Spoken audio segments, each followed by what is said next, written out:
What if I told you that the Hamilton Khaki Field Murph 38, yes, the Interstellar watch, just became one of my favorite everyday pieces because of one tiny change? The Murph 38 was already a fan favorite, but I added one thing, and now it's a completely different watch. I've been wanting to do this review for a while, but I didn't just want to repeat what everyone else has said about the Murph. I wanted to wait until I had something new to add to the conversation. And now I do. You've seen Interstellar, and I've seen it at least 10 times. You probably remember the scene. The watch, Murph, her father, time becoming more than just physics. It becomes the entire emotional core of the movie. And this is the watch. Or it kind of is. Because the 38mm Murph, the version I have, wasn't exactly the one in the movie. And it also came with one frustrating limitation. When Hamilton released the smaller 38mm version of the Murph, it fixed a lot of things. It made the proportions better, it fit my wrist perfectly, it felt more true to what Murph might have actually worn. But the strap, that faux crocodile pattern on the stock leather strap, has never really been my thing. It felt out of place on what's supposed to be a utilitarian field watch. Eventually, I swapped it out for a more vintage-inspired strap from Mon Straps, and I've actually really liked that combination. It gave the watch a more rugged, genuine feel, but it still wasn't quite there. It felt like an every once in a while watch. Last September, Hamilton released the official stainless steel bracelet for the Murph 38, and let me tell you, it changes everything. Hamilton did send me the bracelet to try out on my Murph 38, but just to be clear, they had no input on this review. Everything I'm saying here is based on my own experience. First, the build. Yes, it's a fairly standard 3-link bracelet, but a slight but noticeable taper and middle links that are chamfered and polished on the sides give the bracelet character. It also has 3 pinholes for adjustment. Do I wish it had a micro adjust? Yes. But I'm not that concerned. Add to all of this a solid buckle that feels robust and a quick release mechanism, and you get a bracelet that's not just good for the price, it's good period. But more importantly, it transforms the watch. Suddenly, it's not just a heritage reissue or a movie prop, it's a proper modern tool watch.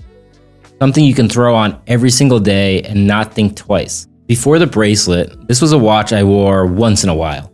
Something for when I wanted to feel nostalgic. I wore it when I saw the 10-year anniversary of Interstellar in IMAX a few months ago, but now, it can be on my wrist 3 or 4 days a week. It became an everyday watch, and normally, I have it on the bracelet. And then when I want that vintage feel again, I swap it onto the Mon Straps leather. I can wear this watch all week and never feel bored. That's the kind of balance I love in an everyday watch. It can shift with my routine. It's not just that the bracelet looks better, because that's debatable. It makes the Murph easier to wear more often. It takes a great design and adds day-to-day utility. And when a watch becomes that easy to reach for, that's when it starts becoming a part of your regular routine. Quick refresher on the watch: 38mm in diameter, 44.7mm lug to lug, 11.1mm thick, H10 automatic movement with 80-hour power reserve, AR-coated sapphire crystal, and no date.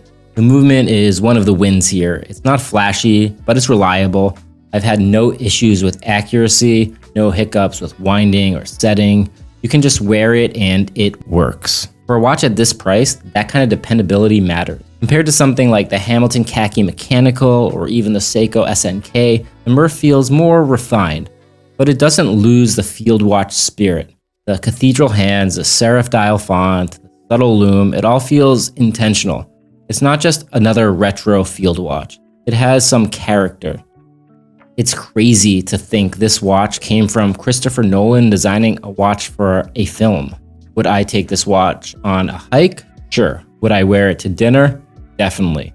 That's what the bracelet really unlocks. It makes the Murph 38 not just a cool watch, but one I can actually wear all the time. Did I first become interested in the Murph because of Interstellar?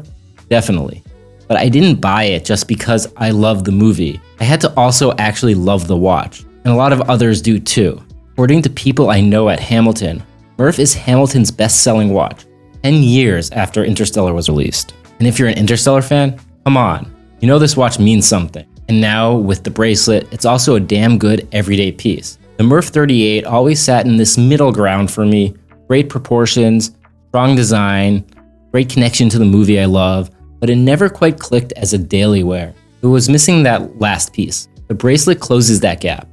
It takes what was already a strong watch and gives it the practicality it needed. Now it feels finished, like it finally delivers on the full potential of the design. For me, that's what makes the Murph on Bracelet so compelling. It's not just about aesthetics or movie nostalgia.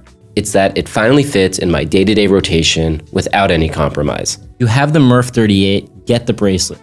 Trust me, it's a completely different watch. Don't have it yet? Maybe this is the sign you were waiting for? Let me know in the comments, does the new Bracelet complete the Murph? And would you wear a watch inspired by a movie? And make sure to hit the like if you've enjoyed this and subscribe to my channel if you want to see more. And just a quick note, the bracelet sells for 130 Swiss francs. Right now, it's not available for purchase on Hamilton's US website separately from the watch, but if you contact them directly, they should be willing to help US customers get one shipped over. It's worth it.